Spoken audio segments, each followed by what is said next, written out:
and welcome back to the channel. I am Meg, and we are doing a top 10 today. I have watched 30 out of 1001 movies to watch before you die.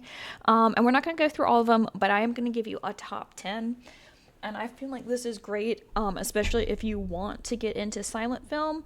These are some great silent films to watch. I was really nervous when I got into the genre because I had never really seen it before other than like A Trip to the Moon, which is like a 15-minute short, right?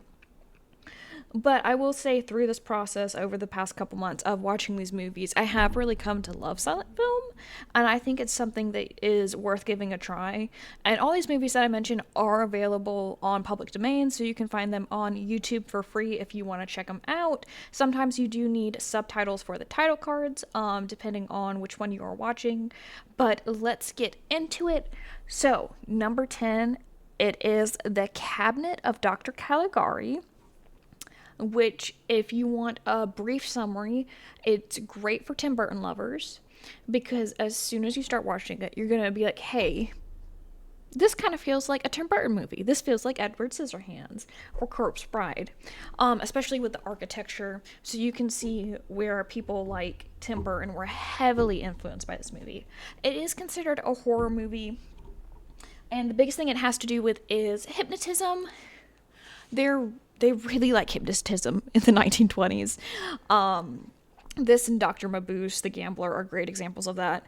And so what it is a man is hypnotized and he believes that somebody killed his friend and he can't prove it, so he thinks it's this guy who's like sleeping and walking around. And the reason this is high up on my list is actually because it's a great twist, because the protagonist turns out to be in a psych ward and he's made up this whole story by himself of like saying that the doctor is the villain when really he's not. The reason I have it at 10 and not higher personally is because I think the set pieces are hit or miss, and definitely you could make the argument that some of the set pieces are meant to look bad because he's meant to have like a childlike mind since he's in a psychiatric ward. Struggled with that, didn't I? And so maybe some of the pieces are meant to look like that, but there's just a couple where it feels like they just were a little rushed and just kind of threw on some paint really fast to make it look different. And then my other thing is it's a slow start. I'll definitely say that for it. It's worth the wait for sure, but it was just a little slower. But I was very much surprised. So, number 9, another horror movie. Classic, Nosferatu. And if you've never heard of Nosferatu before, it is basically Dracula, because they couldn't get the rights to say Dracula, so they just kind of made their own vampire. It is very, very fun to watch. It is intense, but there's also some great kind of goofy moments that if you want a classic horror movie to watch with friends and just kind of laugh at a little bit, it's still very good, but there are moments where it's like, what on earth is going on here? Like, there's a scene where Nosferatu, the vampire, is just like wandering around with his casket, and like he has it for multiple shots. Like, he has it for over 5 shots. I've just been like, I don't know where I'm going in this town. Or there's another one where there's like a mob of people, and the mob's kind of hard not to laugh at because there are a bunch of people in top hats throwing around the scarecrow, and one of them will drop it and then another one will pick it up, and then it keeps going back and forth for some reason. And so it's stuff like that where it's not intentionally meant to be funny, but at the same time it works really well for the movie. And I think one of the reasons I like this more than Dr. Caligari is that it's definitely more intense. Most of the scenes with Nosferatu, incredible. Very, very good. Especially the first one with Hutter, where he is realizing what Nosferatu did to him, and Nosferatu, like, enters the room. And the way they do it, incredibly shot, works so well. Now, is his makeup the best as a vampire? Not really. I'll make sure to put a picture of it. He's a little goofy looking, but that's okay. Like, it still really works with the movie, which is crazy to say. Also, something I want to talk about, I'd gone ahead and watched the original Dracula because I was originally doing like 3 of these a week, right? So I thought I was going to get to Dracula sooner than I will. So I watched it with my dad because my dad loves classic monster movies. And one thing that was disappointing is the Dracula movie shies away from showing the boat scene. Oh, but guess what? Nosferatu does not shy away from the boat scene. You see the boat scene. You see these sailors going insane because they know somebody's on the boat. Who's on the boat? Why can't they find the guy on the boat? And so you watch Nosferatu just come in, and the captain's like tied himself to the wheel, trying to keep the ship on course. And it's just so good. And when I saw that it was cut out of Dracula, and it was just like, what happened here? We don't know. There must be somebody who killed all these people. It just didn't work as well. And so I love that it's in here. Now I will say, if you are not watching Nosferatu, it can be pretty slow. So any moments where he is not in it, it is kind of slow, and there are still parts where it's very good, but it's just that's what's kind of knocked it down a little bit for me. Number 8, we have Way Down East. And what Way Down East is it is a longer movie than most of these. It's a story of a woman who was tricked into a fake marriage and is having to live with the consequences. So she had a baby, and it wasn't until after she got pregnant that her husband was like, oh, hey, guess what? Fake marriage. We didn't actually get married. I just paid some guy off to pretend like he was a preacher. And I think it's just like a nice tragedy turned love story. Good message of like not judging other people for how their lives are, or assuming that you know how they live their lives, because everybody's assuming, oh, it's her fault. It's all her fault. You know, traditional values of like, she shouldn't have been sleeping with this man. It's all on her. It's not on him. And so I was super duper rooting for her when it finally got to her calling out the man who faked the marriage and got her pregnant in front of everybody, and it was incredible. There's also a great scene at the end, and I think this is why it's higher up on my list, of the snow, and she goes out in the snowstorm after she's confessed that this guy who ruined her is the one, it's all his fault. And so she runs out of the house and she's embarrassed, and she goes into the snowstorm, and then all of a sudden she's on the lake and she passes out on the lake.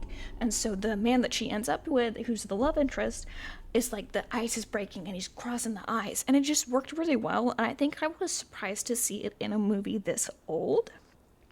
Here's where it falls short, though. It falls short on comedic characters, and this is something we'll get into more in a second. It's interesting because slapstick is very hit or miss. You either do it right or you do it completely wrong. So there's some characters in here, like there's a gossip, there's like a nerd kind of clumsy guy, that were just stereotypical and to me were boring and didn't add anything to the movie. But a great comedy to contrast that with is The Gold Rush at number 7. If you don't know what The Gold Rush is, it is an incredible Charlie Chaplin comedy. I believe he has said himself that this is his favorite of his films, is this movie, and I totally understand why. And even though you might go into it and you might be like, hey, I know where this joke's going, it still works. It still makes you laugh, and it still makes you smile. So like at one point it's Chaplin as his character, the tramp, that is a classic. And this guy who is with him in this cabin is so hungry. He's so hungry. And then he starts picturing Chaplin as a chicken. And Chaplin literally turns into a chicken. So they don on this chicken costume on him. And the man starts chasing him around. And even though it's predictable, it still works so well. And I think another thing of why this is so high on my list, don't get me wrong, Buster Keaton does a very good job of this as well. But there is something to be said about when it is Charlie Chaplin. There's something to be said about his acting. Before this, you won't see anything quite as expressive as Charlie Chaplin. And so it makes sense of how he transformed acting and what it became by like how he moves his body and how expressive he is with his face. Especially if you look at old, what am I trying to say? Close-ups before this. Old close-ups, you can tell they didn't quite know what they were doing yet. They would just kind of stare blankly in the camera instead of showing emotion. And so while this might not have close-ups, you can tell he's more expressive. He's more passionate in the sense of going all out for that physical comedy. So number 6, we have Intolerance. And Intolerance was actually maybe the fourth movie that I watched, fourth or third, so very early on. And I wasn't expecting to like it because it is like 4 hours long, I think. It's either 4 or 3 hours long. It's a pretty long movie. But what it is it's combining four different stories that are happening over different parts of time. So there's one in America, there is one in Babylon, there is one in France, and there is one focusing on Jesus of Nazareth. And so they all kind of combine into these stories of tragedy and the importance of love. And so I really wasn't expecting to like it, but I really, really did. Now, the only problem with it is the America and the Babylon storylines are incredibly, incredibly strong. And I totally understand why they kept in the France and the Jesus storylines, but you really don't see much of them in the film at all. You are mainly in the American and the Babylon storyline, which is fine. I think there's a lot of assumption that you know, obviously, who Christ is and the generics of Christ's story.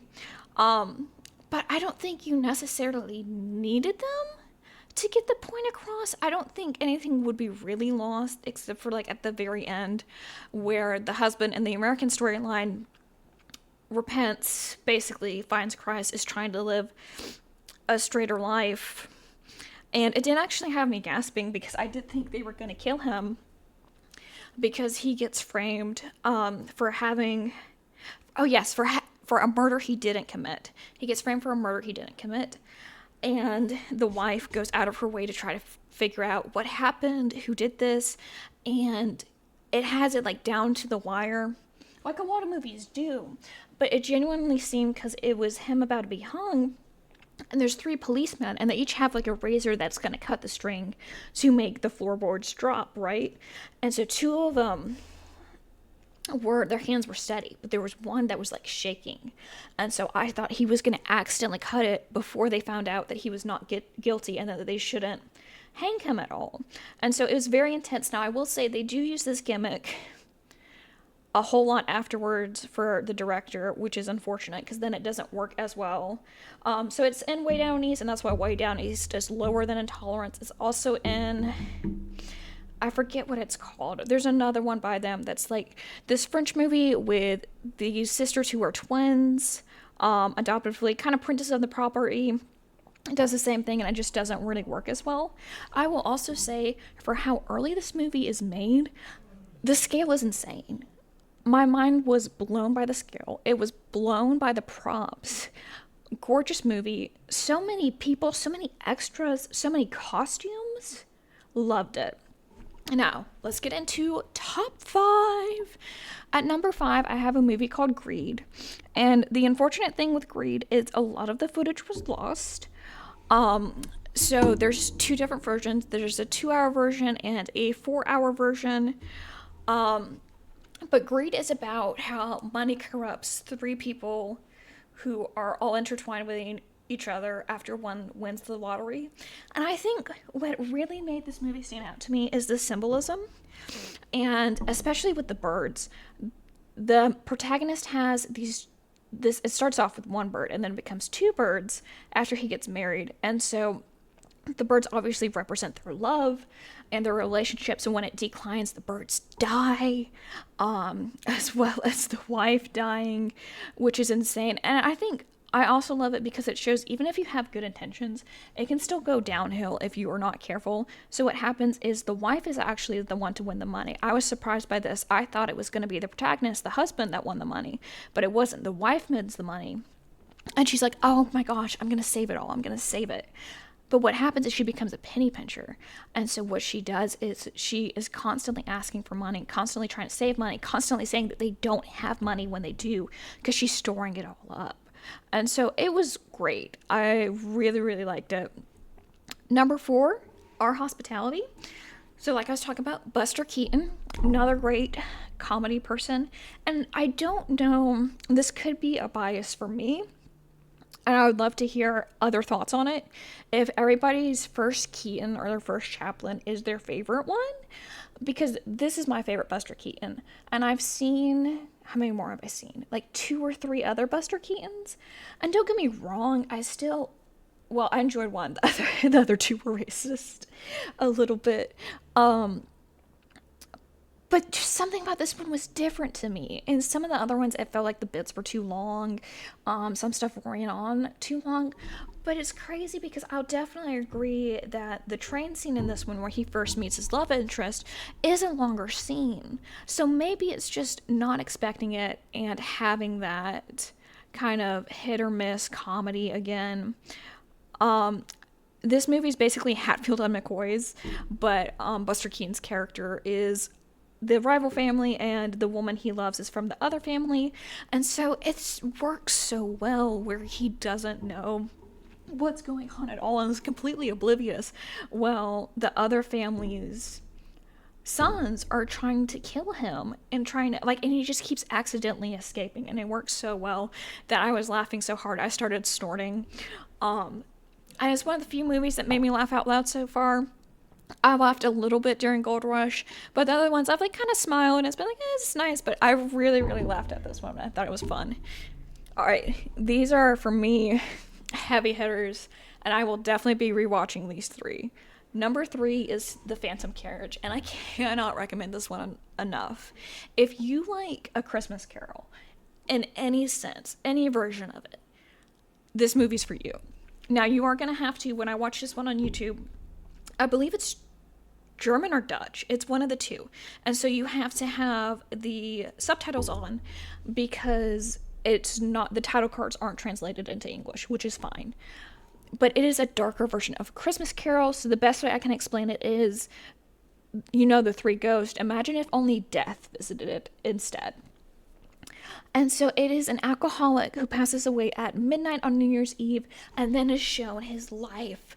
And it does such a great job of you as the viewer, you really start to despise him. You despise him as a character because you see he's given every single chance that he could have been given in this year to redeem himself. So like one example is this woman from the Salvation Army. They house him, and so he like sleeps the night away. And so while he's doing that, this woman slaves away at his jacket because it has holes in it. And so she patches up all these holes, and she's exhausted and she falls asleep. And then when he wakes up, he's like, "Who fixed my jacket? Did you fix my jacket?" And they're like, "No, it was the woman who's in bed." He's like, "Can you wake her real quick?" And so she comes up and she's like, "Yes." And he starts tearing away where she's fixed the holes, tearing away where she's mended the pockets. And he's like, "I liked it better like this." And so there's so many moments where he is terrible to the people who are kind to him and that give him a second chance that you really, really hate him. But it works so well for the end when he is redeemed and he does decide, "Please give me a second chance at life. Please, I'll be a better father. I will be a better husband." And it was, loved it. It's also very impactful. I don't think it's the first movie to do it, but it works perfectly with this movie. Double exposure. So that's exposing the film twice, so you can have like a ghost-like character. And even though, again, over 100 years old, holds up perfectly. You don't question for a second that that ghost is there. It looks incredible. Number 2, I just watched this, and I do now have a t-shirt of this because I loved it so much.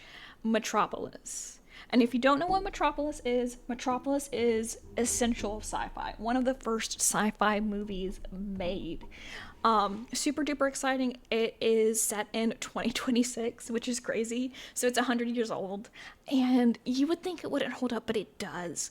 It really, really, especially the state of America, I would say, it really shows what some of us are going through, because it is about the upper class realizing how bad the lower class has it, and they try to unite the two.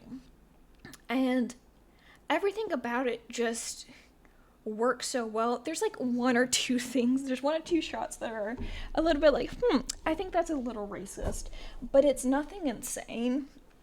And so I kept it out here because it's like barely anything. There's a cool scene with like the 7 deadly sins and death walks out. And I don't know how they did it. Incredible. And so what happens is there is a woman who is trying to help the lower class and the upper class combine and figure out the best peaceful solution there is. and they make a robot version of her.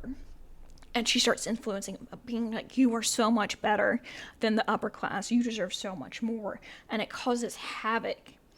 Loved it. I loved it so much. Now, number 1 was an unexpected one for me. Because I really figured I would really like Metropolis. Number 1 is The Last Laugh. And oh my gosh, I think I'm getting a little emotional even talking about it, which shows how good it is. And you're going to hear it and you're going to be like, why would I want to watch this, right? It is a doorman who loses his job and loses his dignity afterwards. So when you watch it, you're going to think, oh my gosh, what a silly guy. What a goofy guy at first. Look at him, like, just doing his job, loving his job. That is all he cares for. And so when he is told that he is too old for this job, it breaks him. It breaks him so much that he pretends that he still has his job because his niece is getting married that night. So he steals back his uniform and he wears it. And then the next day, the niece's mother-in-law sees him, and all of the neighborhood that he lives in finds out.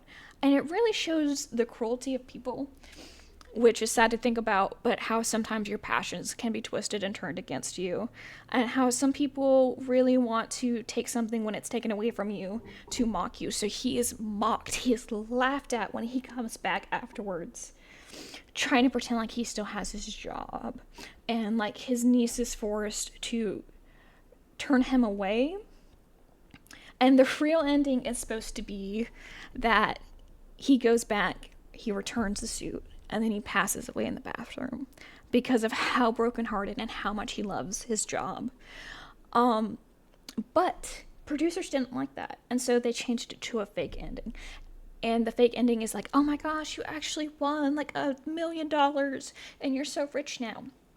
But even watching it as a viewer, you feel like it's wrong. You know it's wrong.